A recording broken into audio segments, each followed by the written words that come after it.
Movie की शुरुआत में हमें 1945 का एक सीन दिखाया जाता है जब सेकंड वर्ल्ड वॉर खत्म हो चुका था। यहाँ पर दो पायलट एक फाइटर प्लेन में बैठकर वापस अपने देश की तरफ जा रहे थे। इसी बीच इनका प्लेन एक ड्रैगन ट्रायंगल वाले आइलैंड से होकर गुजरता है। अचानक से इनके प्लेन के शीशे पर एक पक्षी आकर टकराता है और वो मर जाता है। जब तक ये दोनों पायलट कुछ समझते तब तक इनके प्लेन के ऊपर बहुत सारे बर्ड्स आकर टकराने लगते हैं, जिसकी वजह से इनका प्लेन क्रैश हो जाता है। अब ये दोनों पायलट अपनी जान बचाने के लिए पैराशूट से प्लेन से नीचे कूद जाते हैं। इनमें से एक पायलट तो सेफली आइलैंड पर उतर जाता है, लेकिन दूसरा अभी भी हवा में था जब इस समुद्र के अंदर से अचानक से एक बहुत ही बड़ा जायंट क्रोकोडाइल निकलता है और उस पायलट को खा जाता है और वापस पानी में चला जाता है। दूसरा पायलट ये सब देखकर घबराकर जंगल में भागता है। सीन बदलता है और अब हम प्रेजेंट का सीन देखते हैं, जहाँ पर एक पैसेंजर प्लेन इसी ड्रैगन ट्रायंगल वाले आइलैंड से होकर गुजरता है। इस फ्लाइट में एक लिन नाम का आदमी था जो अपनी बेटी यी को एक लड़के से बात करता हुआ देख लेता है, और जब वो इसके बारे में अपनी बेटी से पूछता है तो वो उससे बहुत रूडली बात करती है। दरअसल इन दोनों बाप बेटियों के बीच में बिल्कुल भी नहीं बनती थी। जब ये अचानक से ये प्लेन हिलने लगता है, लोग काफी घबरा जाते हैं। प्लेन के पायलट प्लेन को कंट्रोल करने की कोशिश करते हैं, लेकिन जब ये अचानक से इस प्लेन से भी बहुत सारे बर्ड्स आकर टकराने लगते हैं, जिसकी वजह से ये प्लेन भी कंट्रोल से बाहर हो जाता है।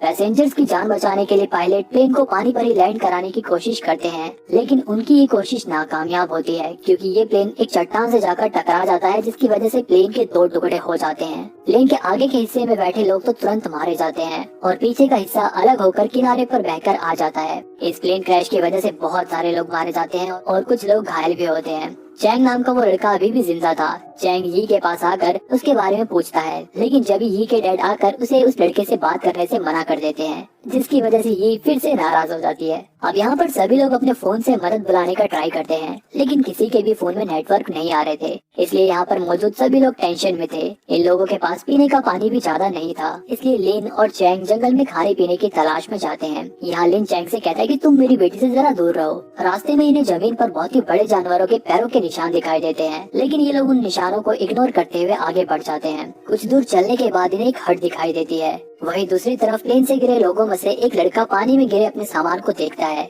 जब भी कोई चीज अचानक से उसे पानी में खींच लेती है, लेकिन किसी की भी नजर उस लड़के पर नहीं पड़ती। प्लेन से गिरे लोगों में ली नाम का एक आदमी और उसकी प्रेग्नेंट वाइफ भी यहाँ पर फंस गए थे।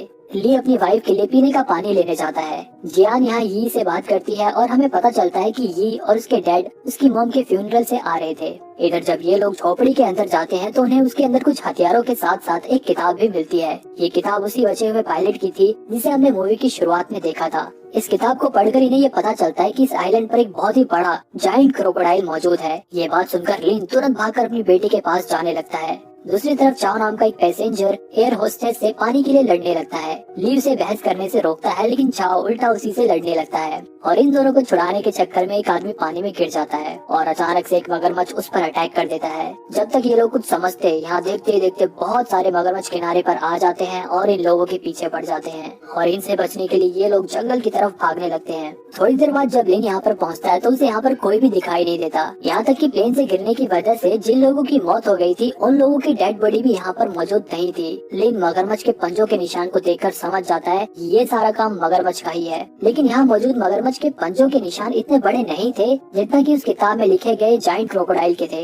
इसके बाद लिन अपनी बेटी को ढूंढने के लिए वापस जंगल में जाता है। यहाँ ये सभी लोग मगरमच्छ से बचकर भाग रहे थे जब एयर होस्टेस नीचे गिर जाती है और इनके पीछे पड़ा मगरमच्छ उसे खा जाता है। बाकी बचे हुए लोग भागते हुए एक नदी के पास पहुँच जाते हैं। ये जगह इन लोगों को थोड़ी सेफ लग रही थी क्योंकि ये पानी झरने से बहकर आ रहा था, इसलिए ये लोग इस पानी को पी लेते हैं। जब ली नोटिस करता है कि झाड़ियों में से किसी के चलने की आवाज आ रही है, सभी लोग एकदम चौकन्ने हो जाते हैं, लेकिन झाड़ियों में से और कोई नहीं बल्कि लिन, चैंग और लू थे। अब यहाँ पर क्रोकोडाइल अटैक से घायल हुआ एक लड़का अपनी चोट से निकल रहे खून को पानी में धो रहा था। जब भी हम देखते कि उसकी चोट से निकलने वाला खून जिस जगह पर गिर रहा था वहाँ पर पहले से ही वो जायंट क्रोकोडाइल मौजूद था, लेकिन अब वो क्रोकोडाइल उस आदमी के खून की महक सूंघ कर उठ जाता है। इतने बड़े क्रोकोडाइल को देखकर ये लोग बहुत बुरी तरह से डर जाते हैं। मगरमच्छ को देखते उस बेचारे लड़के के होश उड़ जाते हैं। जब तक वो लड़का कुछ रिएक्ट करता वो मगरमच्छ से खा जाता है। ये देखकर ये लोग डर के मारे इधर उधर भागने लगते हैं। इसी बीच एक लड़की का पैर चट्टान में फंस जाता है और वो मगरमच्छ उस लड़की को भी खा जाता है। लिन भी किसी तरह बड़ी मुश्किल से उस जायंट क्रोकोडाइल का खाना बनने से बचता है। बाकी सभी लोग भी उस मगरमच्छ से बचकर जंगल के बीच में भाग जाते हैं। यहाँ ये सबसे कहते हैं कि भले ही हमारे फोन में सिग्नल नहीं आ रहे, लेकिन हम फिर भी अपने फोन के कंपास को खोलकर डायरेक्शन का पता लगाकर पेड़ों पर निशान लगाकर आगे बढ़ सकते हैं। लेकिन लिन को यहाँ उसका ये आइडिया पसंद नहीं आता और वो सबसे चलते रहने को कहता है। आगे चलकर ये लोग वापस हट के पास पहुंच जाते हैं। अब रात गुजारने के लिए इन्हें एक जगह भी चाहिए थी, इसलिए ये लोग यहीं पर रुकने का प्लान बनाते हैं। इसी झोपड़ी में यी को 2 ग्रेनेड और कुछ गोलियां भी मिलती है। वो उसे अपने फादर लिन को दे देती है। लिन उन गोलियों का बारूद निकाल कर उसे अपनी चोट पर लगा देता है। इसके बाद चैंग लिन के कहने पर उस बारूद पर आग लगा देता है। हालांकि इससे उसे काफी दर्द तो होता है, लेकिन उसका घाव भर जाता है। बाकी सब उसे ऐसा करते हुए देखकर सोल्जर समझने लगते हैं। इसके बाद रात में ये लोग एरोप्लेन से मिला खाना ही खाते हैं और खाने के खाली डब्बों को कैंप के चारों तरफ लगा देते हैं, ताकि अगर क्रोकोडाइल यहाँ पर आए तो इन्हें पता चल जाए। यहाँ लिन बातों ही बातों में अपनी बेटी से पूछता है कि क्या वो स्मोकिंग करने लगी है। उसकी इस बात से ये गुस्सा होकर यहाँ से चली जाती है। यहाँ लिन लू को बताता है कि मेरी बेटी मुझसे इसलिए नाराज है क्योंकि मैं उसे 5 साल बाद मिला हूँ। इसके बाद लिन और लू रात को पहरा देने लगते हैं। जब इनके ऊपर एक कंकाल गिरता है। ये कंकाल और किसी का नहीं बल्कि मूवी की स्टार्टिंग में दिखाए गए पायलट का ही था। उस डेड बॉडी को देखकर ये लोग अंदाजा लगाते हैं कि इसे क्रोकोडाइल ने नहीं खाया होगा, क्योंकि अगर क्रोकोडाइल इसे खाता तो इसकी हड्डियां भी मिलना मुश्किल होती। अगले दिन लिन अकेले ही जंगल में खाना इकट्ठा करने चला जाता है। दूसरी तरफ एक लड़की फैंग और चाओ भी जंगल में आ जाते हैं। फैंग अपने फोन से इस जंगल की वीडियो बनाने में लगी होती है। जब भी उसके फोन की बैटरी डेड हो जाती है, इसी बीच उसका पैर एक चिपचिपी चीज पर पड़ता है, जिसे छुड़ाने के चक्कर में वो लिक्विड उसके पूरे शरीर पर लग जाता है, क्योंकि ये चिपचिपा लिक्विड यहाँ पर चारों तरफ फैला हुआ था। अब फैंग इस लिक्विड को छुड़ाने के लिए पानी ढूंढने लगती है। यहाँ हमें पता चलता है कि ये चिपचिपा लिक्विड एक बहुत ही बड़ी मकड़ी का है। वहीं जब यी और चैंग सोकर उठते हैं और वो जैसे ही झोपड़ी से बाहर निकलते हैं, जब भी उनकी नजर एक बहुत ही बड़े स्पाइडर पर पड़ती है। ये बड़ी सी स्पाइडर उसी हट के ऊपर सो रही थी जिसके अंदर ये सभी लोग सो रहे थे।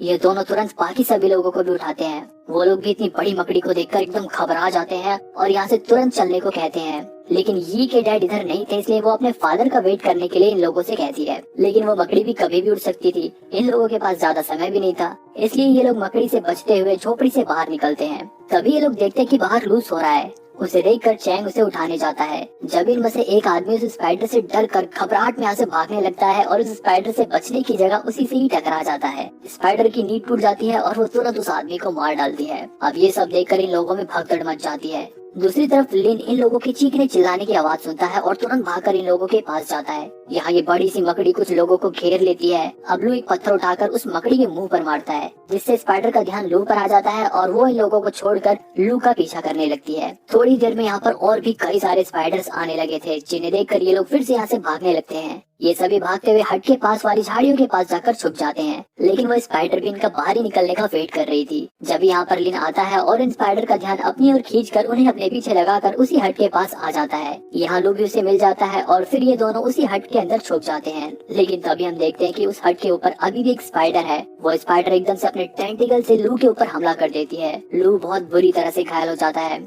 यहाँ पर लिन उस स्पाइडर का टेंटिकल काट देता है, लेकिन टेंटिकल घुसने की वजह से लू का बहुत ज्यादा खून निकल गया था, जिसकी वजह से वो मर जाता है। अब वो स्पाइडर लिन के ऊपर भी हमला करने लगता है, लेकिन लिन किसी तरह उससे अपनी जान बचाता है और उसी के टेंटिकल से उससे लड़ने की कोशिश करता है। इसके बाद मौका पाकर वो उन्हीं दोनों ग्रेनेड में से एक ग्रेनेड उस स्पाइडर के पास फेंक देता है, जिससे वो स्पाइडर मर जाती है। दूसरी तरफ बाकी लोगों को आगे जाकर कुछ फ्रूट्स पड़े हुए मिलते हैं, जिन्हें देखकर ये लोग समझ जाते हैं कि ये फ्रूट्स यहाँ यी के फादर लिन ने ही छोड़े होंगे। इसके बाद आगे चलकर इनके सामने एक छोटी सी नदी पड़ती है। जियान और बाकी 2 लोग तो नदी पार कर लेते हैं, लेकिन जब तक चैंग वो रिवर पार करता तभी वहाँ पर क्रोकोडाइल आ जाता है। लेकिन जैसे ही वो क्रोकोडाइल चैंग को खाता, तभी एन मौके पर यहाँ पर लिन आकर चैंग को बचा लेता है और बाद में बड़ी चालाकी से वो उस मगरमच्छ को वापस नदी में ही पहुँचा देता है। अब यहाँ पर यी को अपने फादर की इम्पोर्टेंस को पता चलता है और वो अपने फादर को प्यार से गले लगा लेती है। वहीं दूसरी तरफ फैंग और चाओ पानी के पास पहुँच जाते हैं। यहाँ पहुँचकर फैंग उस नदी में घुसकर अपने शरीर पर लगे लिक्विड को धोने लगती है।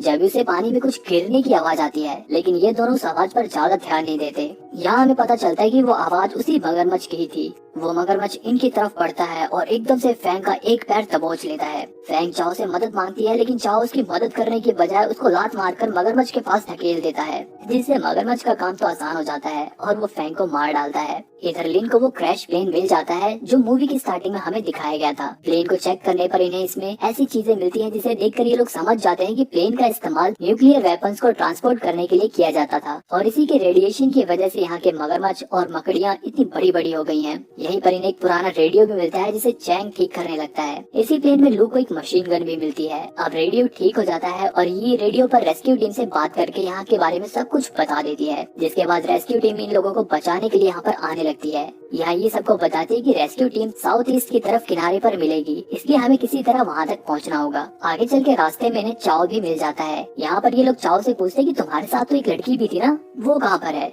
चाव इन्हें बताता है कि अब वो मगरमच्छ के पेट में है। इसके बाद ये सभी साउथ ईस्ट की तरफ आगे बढ़ते हैं, लेकिन आगे चलकर इन लोगों के सामने एक बहुत ही बड़ी नदी पड़ती है। अब बाकी सब तो तैरकर नदी पार कर सकते थे, लेकिन इनमें से एक औरत प्रेग्नेंट थी और उसका नदी पार करना बहुत मुश्किल था। यहाँ पर लिन अपना दिमाग लगाता है और पेड़ की टहनियाँ इकट्ठा करके एक क्राफ्ट बनाता है। इसके बाद वो पहले खुद रिवर पार करता है और फिर वो प्रेग्नेंट लेडी क्राफ्ट पर बैठ जाती है और बाकी लोग भी तैरकर नदी पार करने लगते हैं। अभी ये लोग कुछ दूर ही पहुंचे थे कि जब लिन को नदी में मगरमच्छ दिखाई देता है, जिसे देखकर वो इन लोगों को जल्दी से नदी पार करने को कहता है। इसी बीच उस प्रेग्नेंट लेडी को खींचते हुए क्राफ्ट की रस्सी टूट जाती है। बाकी लोग तो किसी तरह रिवर पार कर लेते हैं, लेकिन वो प्रेग्नेंट लेडी और उसका पति अभी भी नदी में ही थे। अब ली अपनी बेबी को बचाने के लिए उस राफ्ट को किनारे की तरफ धक्का देता है और उस मगरमच्छ का ध्यान भटकाने के लिए और अपनी बीवी और बच्चे की जान बचाने के लिए वो खुद उस मगरमच्छ का खाना बन जाता है। अब जियान तो किनारे पर पहुंच जाती है, लेकिन वो मगरमच्छ दोबारा से इन लोगों के ऊपर हमला करने के लिए बढ़ता है। यहाँ पर लिन उस मशीन गन से मगरमच्छ के ऊपर गोलियों की बौछार करने लगता है,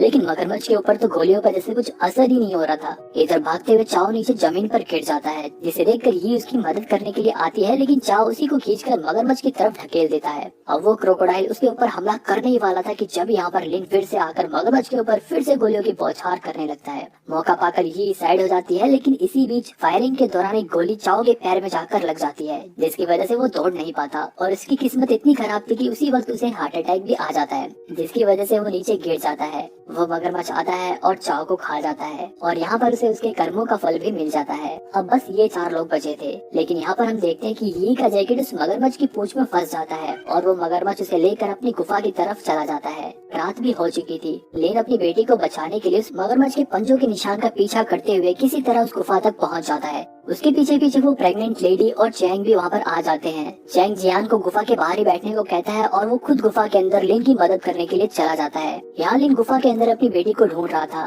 ये मगरमच्छ से बचने के लिए गुफा के अंदर ही एक जगह पर छुपी हुई थी, लेकिन जैसे वो अपने डैड की आवाज सुनती है वो भागकर अपने डैड के पास आ जाती है। लेकिन जब भी वो मगरमच्छ भी जग जाता है और इन लोगों की तरफ बढ़ने लगता है, जिसे देखकर लिन उसके ऊपर फिर से गोलियां चलाने लगता है और वो मगरमच्छ को अपने पीछे लगा लेता है। वो चैंग से कहता है कि वो ये को लेकर यहाँ से चला जाए। यहाँ पर लिन का प्लान था कि वो उस एक बचे हुए ग्रेनेड से उस मगरमच्छ को मार डालेगा, लेकिन हड़बड़ाहट में उसके हाथ से वो ग्रेनेड वहीं नीचे कहीं गिर जाता है। इधर चैंग ये को गुफा के बाहर जियान के पास छोड़ देता है और खुद उस मकड़ी का टेंटिकल लेकर गुफा के अंदर फिर से लिन की मदद करने के लिए चला जाता है। वहीं दूसरी तरफ लिन मगरमच्छ से बचकर भागते हुए एक छोटी सी जगह के अंदर घुस जाता है, जहाँ पर वो मगरमच्छ नहीं घुस पाता। लिन उस मगरमच्छ के ऊपर खूब गोलियां चलाता है और जल्दी उसकी सारी गोलियां खत्म हो जाती हैं। अब चैंग भी गुफा के अंदर आ जाता है, जिसे देखकर लिन उसे कहता है कि तुम सबसे पहले उस ग्रेनेड को ढूंढो।